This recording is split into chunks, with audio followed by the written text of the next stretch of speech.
Welcome to the Handy Women YouTube channel. I am your host, Geraldine Anello, and I am here today with an amazing handy woman. Please help me welcome Karen Cashman. I was going to say Chapman. Cashman. Karen Cashman.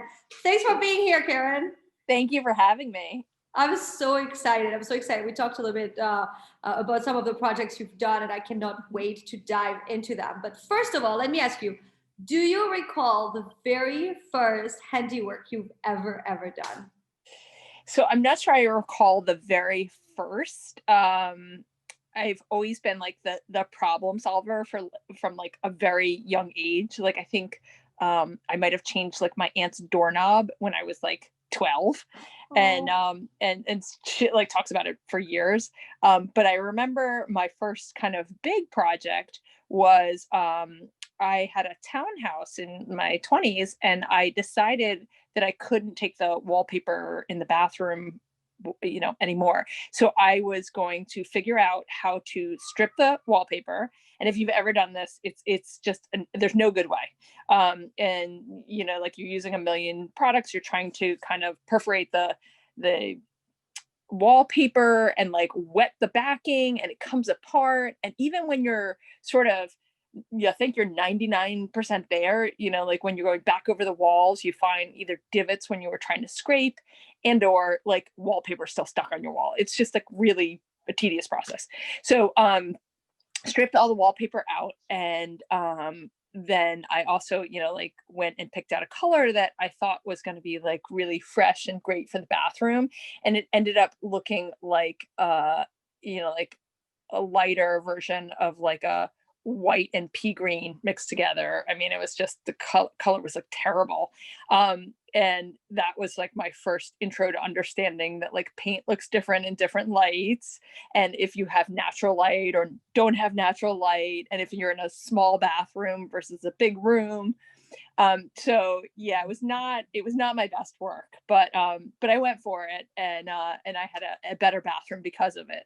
So what's the solution to the paint problem? The solution to the paint problem would have been to repaint. Oh, no, but like, how can you pick a color if that color can be a lot of different colors? So now what I do is pick the color and paint samples on the wall, and then look at them a couple of times a day. So if you have natural light in a room, the color is going to change, like, especially, like a lot of the grays are popular now, and that can really change over the course of your natural light in the day. And some grays look very gray or very blue or green, depending on the light that is in the room, depending on the lighting that is in the room. So I've sort of learned that you kind of have to live with a color a little bit before you paint the whole room. Plus the fact that like certain colors play differently with different rooms, whether you have a big room or a little room. It can really make the room feel big, or it can make the room feel like a closet. But how can you know that with just samples? So I think that you can get a better, because the other thing is like when you get the chips from like Home Depot, it's such a small piece that like it's, at least for me, it's really difficult to conceptualize. Like, okay. Whereas if you paint like a swatch on the wall, you're getting a lot better understanding of like from a visualization, like, oh, okay, this is what it's going to look like when more of the room is painted in the color. I love it. That's so helpful. So, but what you were saying earlier, your first project being, okay, I really want to take, well, not your very first, but your first as an adult of taking down the wallpaper and looking for the best way to do it. There is such a correlation between like doing construction work or that kind of handiwork forces us to face our, if anyone has any perfectionist tendencies, because there's no such thing, something will go wrong, won't it? Like, you actually, that's a good, I wasn't going to ask this, but actually I want to know, have you ever done a project that went the way you expected it to go? No, I mean, sometimes you get there, but like sometimes you just, like there's always that moment in the sort of middle of the project where, it is a roller coaster of emotions, because, there's the anticipation getting into it. There's the like, okay, I'm psyching myself up. I can do this. Then there's the middle of it where all the confidence drops out because something is sort of not going right. And you maybe feel overwhelmed, or you feel like I've gotten in over my head. And at least for me, a lot of my projects, because I don't always do the same type of project. So like maybe I'm doing, I feel like I'm usually starting something I've never done before. So, you do a bunch of like YouTube prep on, like, all right, let me see like conceptually how this is done. But there's always that moment in the middle where you're like, what have I done? And then you have to figure out the fortitude to push through, right? And to either finish it and be okay with, okay, it didn't turn out exactly right. Or to like wave the white flag and say, you know what, like I was out of my depth. Or you end up at the end and you're like, it was hard and I got to the spot I wanted to be at. So what are the oh yes, tell me. I was gonna say one project where I waved the white flag was the house I live in now it's over 100 years old, and one of the things I wanted to do was slowly strip all the windows. Right, they're the beautiful molding on the windows, but like a gazillion layers of paint and probably some lead paint and. I was like a single lady, and I was like, I'm gotta figure out how to do this.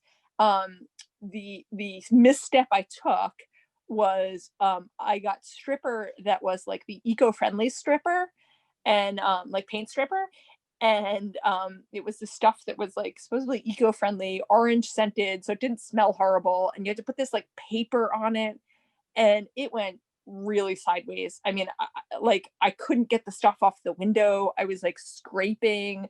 It was bad. I was able to get the sills to where I wanted them to, like the actual bottom sill, but I was having a lot of trouble, like some of the sort of divots and that type of stuff. And so I did the best I could, painted over it. My brother saw it and he said, it looks like your windowsill is melting. Oh. I was like, yeah, this was a bad one. And so then I actually needed to hire someone to do some painting because I was working full time and it was just easier to kind of pay somebody than to do it myself. And I just had him fix that. Because I was like, I'm sorry, this went bad. Can you fix this?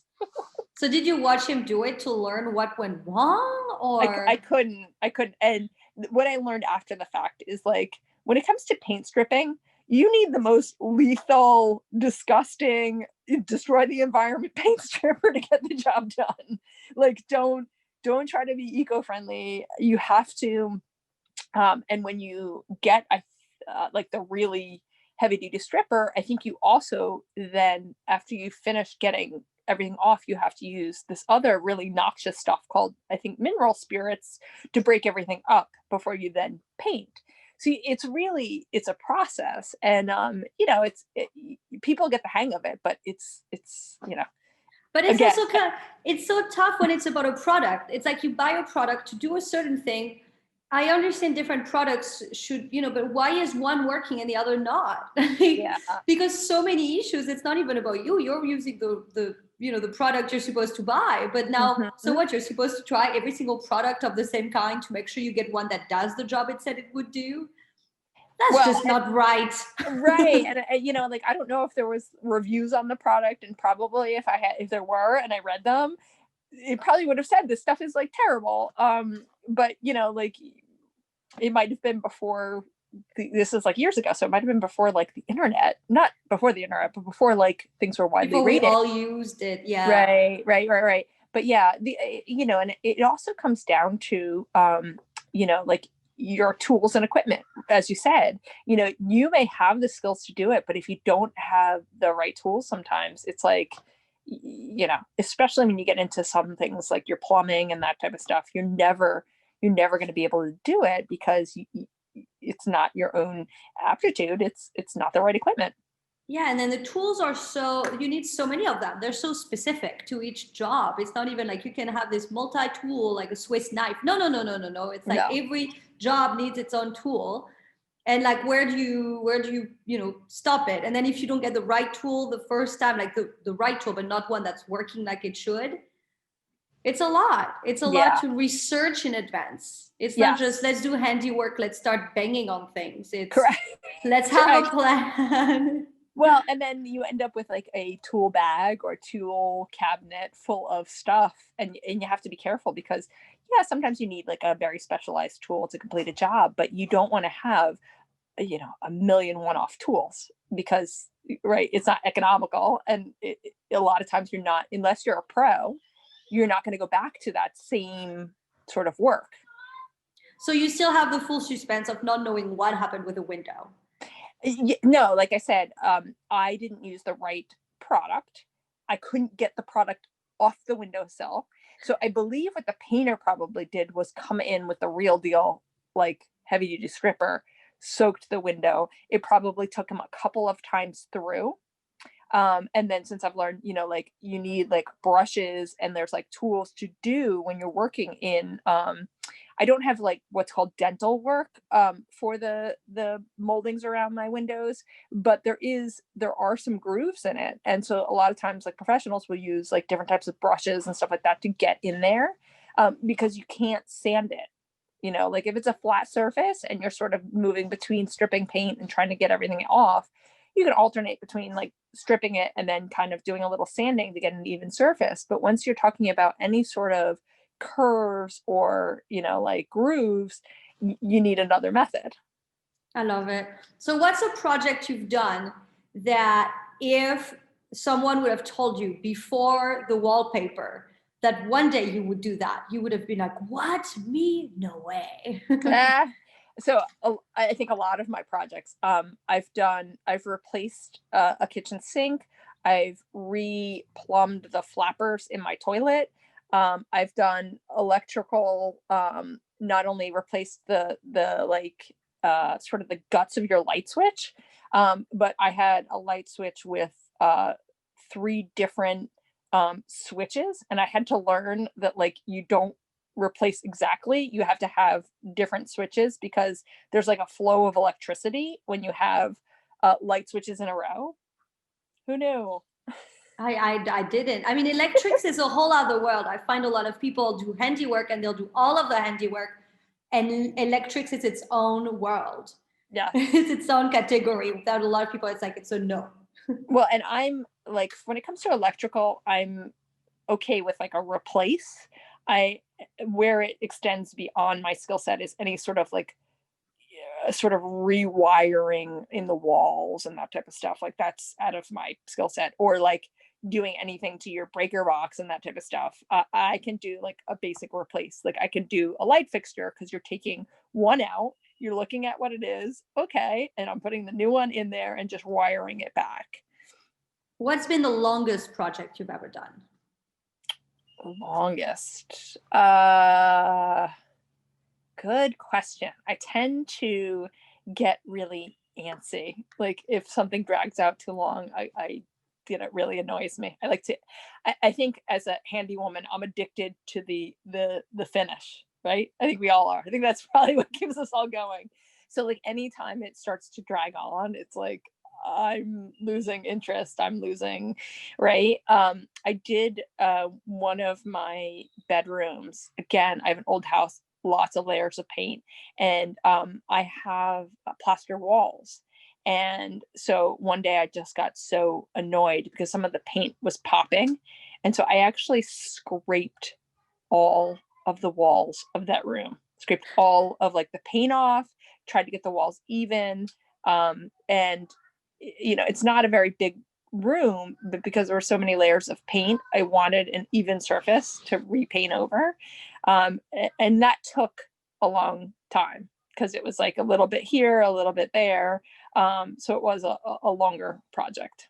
Yeah, and I think part of it with the emptiness, because I feel the same way, is that you live in the space. So Yeah. you see it. It's constantly like reminding you that I'm here. Hello. Yes. Yes. What's happening? I Exactly. And just completely get it. annoying you every time you walk by, like, What's a project that went way quicker than expected? Or smoother? Quicker or smoother? So this summer I had to replace the kitchen faucet. And it was like, okay, like, let me watch a couple of YouTube videos. And I've replaced, like, I can liken it to replacing toilet seats, because the problem I ran into is one I've run into with replacing toilet seats. So a lot of times nowadays it's a plastic nut and a plastic screw. So like in toilet seats, it's a plastic nut and a plastic screw that anchors the seat onto the bowl. So same thing in a lot of the plumbing fixtures nowadays. And it's like, it's terrible. Whereas like metal, you can run into a problem because it can rust together or corrode together. But the plastics, sometimes if it's tightened too much, you really can't get it to sort of let go. I solved it once, no joke, with like a kitchen knife, cutting the bolt off of a toilet seat to get it off. Yeah, I was like, I was like, I am getting this done. Again, wrong tool, but like just pure will to get it done. So when I went to replace the kitchen faucet, I ran into like the same issue. Like I was stuck. And if you've ever done a faucet, you're under, you're like in the cabinet under the sink, and the space you're working in is tiny, and your arms are like above your head. And I had like my cell phone light to shine up because it's dark in there. It's just not easy, and it's a tight space. And it's also like your hand muscles, right? So you're using tools, and it's just, it's not a fun situation. Um, and I had the same problem where the bolts were stuck.